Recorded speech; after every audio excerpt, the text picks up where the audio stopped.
الحمد لله رب العالمين، والصلاة والسلام على سيد الأنبياء والمرسلين، والحمد لله رب العالمين وعلى آله وأصحابه أجمعين.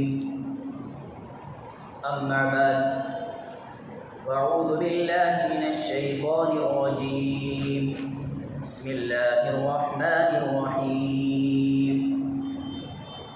لقد كان لكم في رسول الله أسوة حسنة.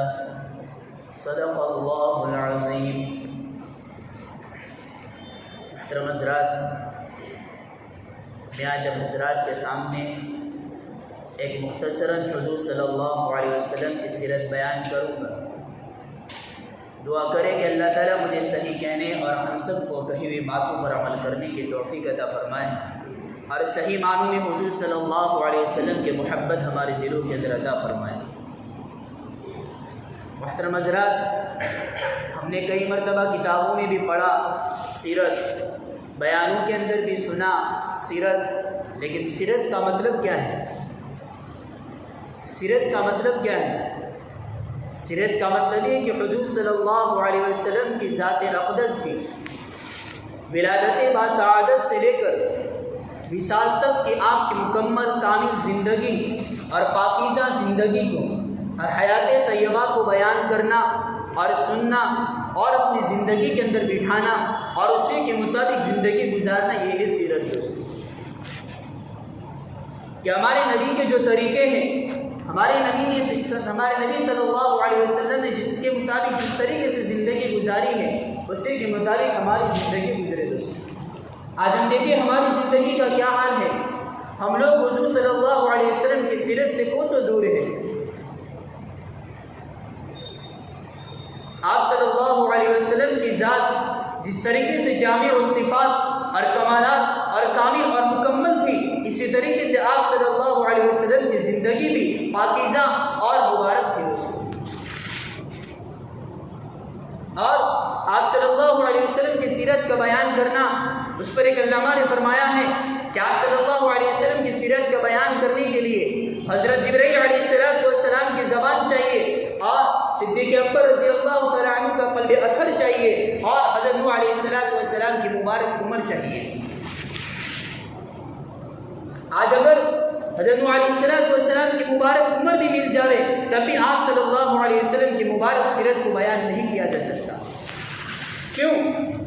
اس لیے کہ آپ صلی اللہ علیہ وسلم کی سیرت کا عنوان جب سے شروع ہوا ہے تب سے لے کر آج تک، اور آج سے لے کر تعصب قیامت تک، کہ آپ صلی اللہ علیہ وسلم کی سیرت نہ کبھی پورا نہ ہوئی ہے اور نہ ہوگی.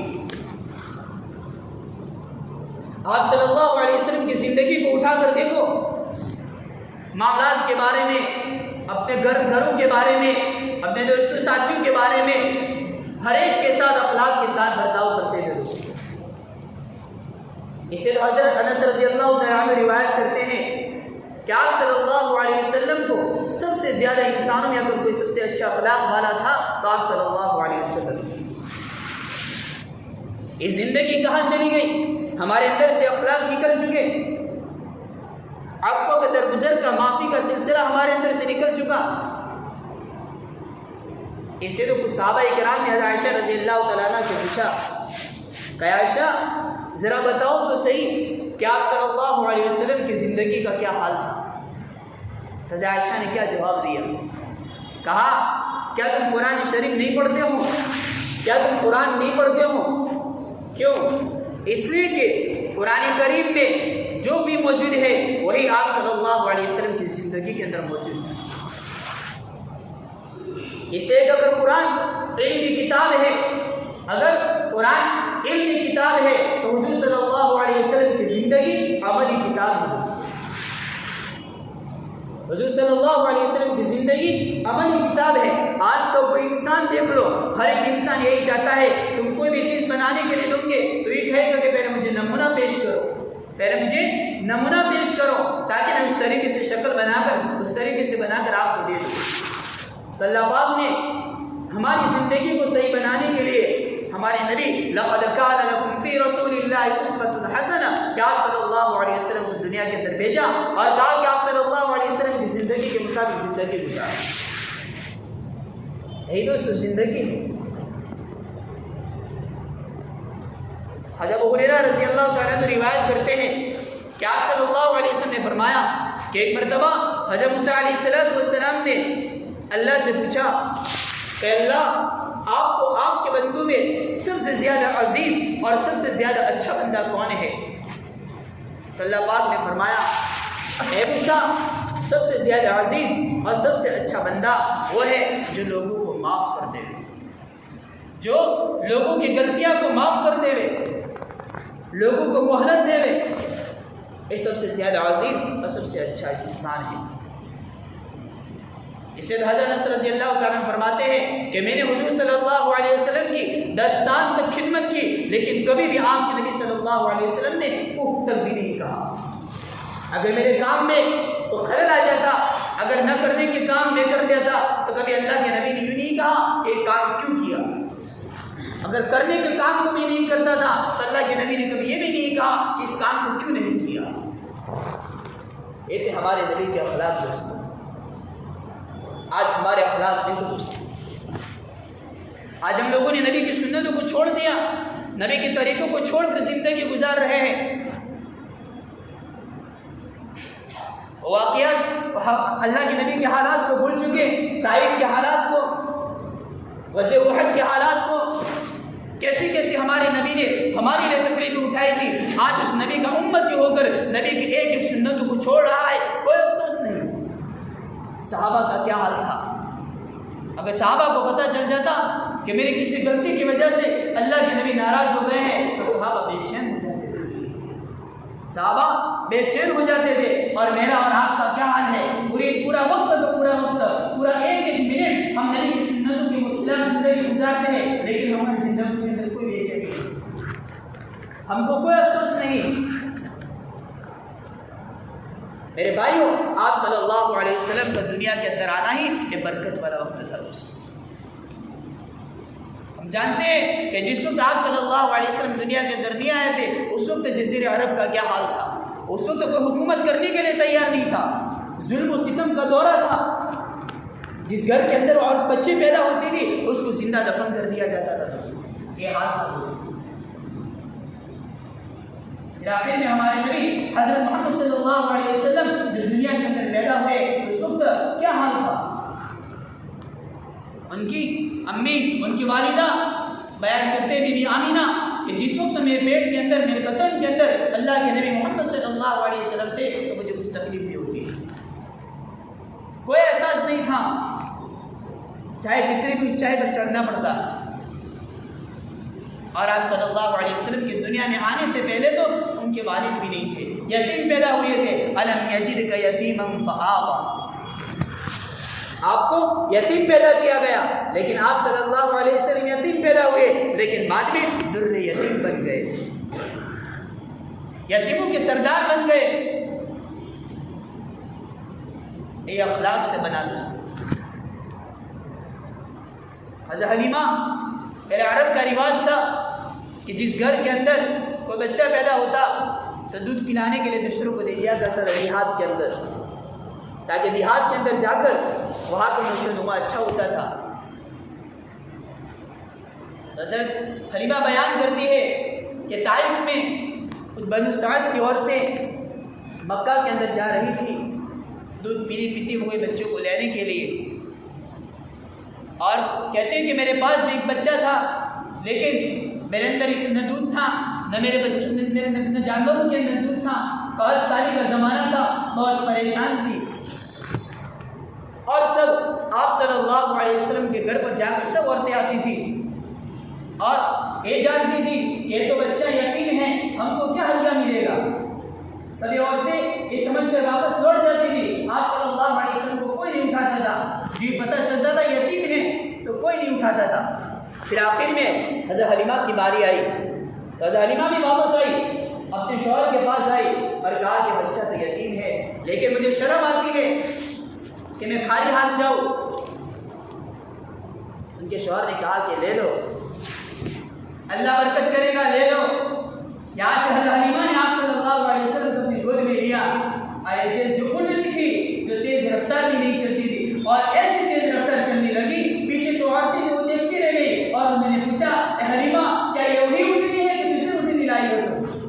حضرت حلیمہ نے کہا کہ یہی اٹھنی ہے. اللہ کے نبی کی برکت دیکھو دوست. اور جیسے ہی اللہ کے نبی کو حضرت حلیمہ نے اپنے گود کے اندر دودھ پلانے کے لیا تو اللہ پاک نے دودھ کا راستہ کھول دیا. اتنا دودھ دیا اللہ پاک نے، اتنا دودھ دیا کہ آپ صلی اللہ علیہ وسلم نے بھی دودھ پیا اور اس کے بعد ان کے رضائی بھائی نے بھی دودھ پیا. اور ان کے شوہر جب باہر جا کر اپنے بکریاں کو دیکھتے ہیں تو بکریوں کے تھنوں کے اندر، اونٹ کے تھنوں کے اندر بھی دودھ موجود ہے. یہ تھی اللہ کی برکت دوست. اور حضرت حلیمہ کے بکریوں کو چروانے والے جو چرانے لے جاتے تھے اور جب رات کو واپس آتے تھے تو بکریوں کے تھنوں کے اندر دودھ بھرا ہوا ہوتا تھا. بکریوں کے اندر دودھ بھرا ہوا ہوتا تھا تھنوں کے اندر. تو جو دوسری عورتیں تھیں وہ اپنے چرواہوں سے کہتی تھی کہ حضرت حلیمہ کے چرواہے جہاں چراتے اپنے بکریاں کو وہاں جا کے تم چرایا کرو. لیکن ان کو کہاں پتا تھا یہ تو آپ صلی اللہ علیہ وسلم کی برکت ہے. تو انہوں نے بھی وہاں پر جا کر چرانا شروع کر دیا. لیکن نہیں وہی حال بہت سارے کا زمانہ.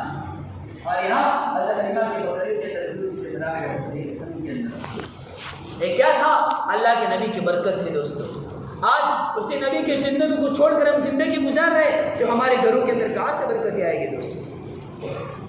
میرے بھائیوں، میلاد النبی منانے سے زیادہ، میلاد النبی منانے سے زیادہ اس وقت جو ضرورت ہے ہمارے معاشرے، ہمارے خاندان، ہماری سوسائٹی، ہماری زندگی کے اندر آپ صلی اللہ علیہ وسلم کی سیرت کا اتارنا ضروری ہے.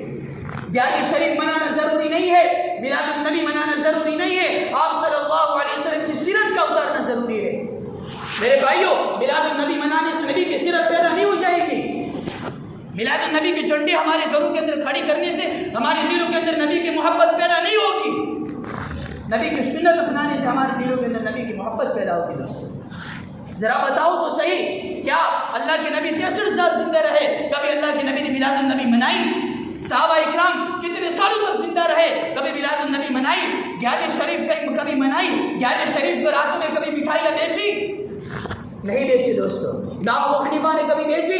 ہمارے بڑے اکابر نے کبھی بیچی؟ نہیں دوستو. آج ہم کیوں منا رہے ہیں؟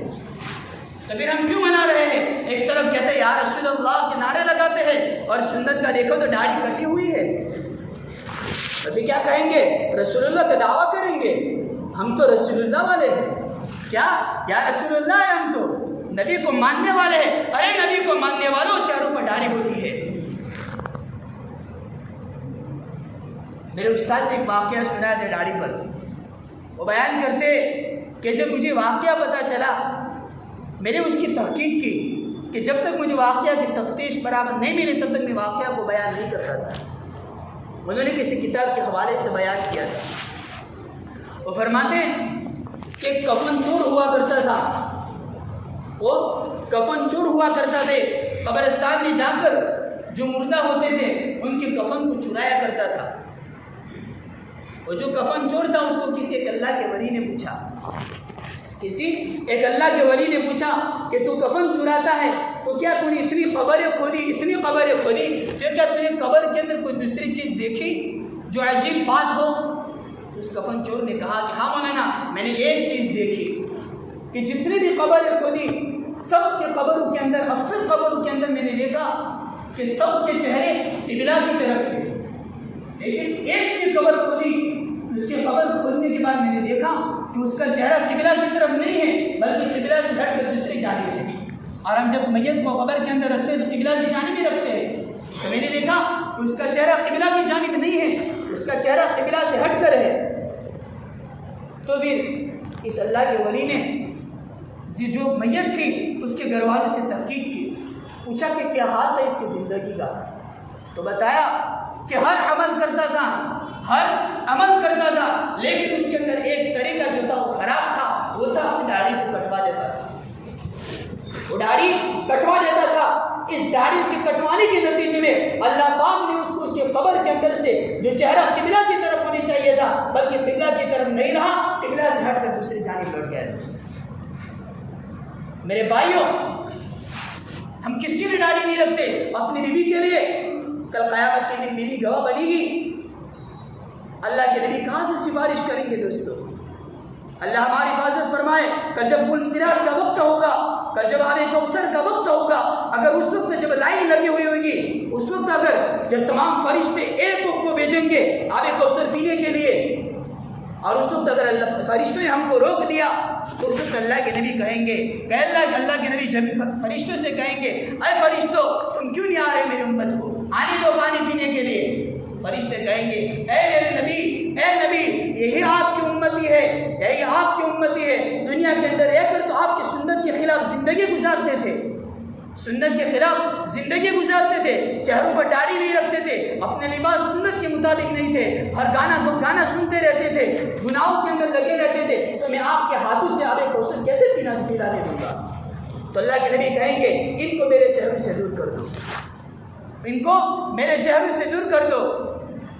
اس میرے بھائیوں اپنی زندگی کے اندر نبی کی سنتوں کو لاؤ، اپنے گھروں کو نبی کی سنتوں کے مطابق بناؤ، اپنے بچوں کو سنتوں کے مطابق بناؤ، ہمارا لباس بھی سنت کے مطابق ہو، ہمارا کھانا بھی سنت کے مطابق ہو، ہمارا پینا بھی سنت کے مطابق ہو۔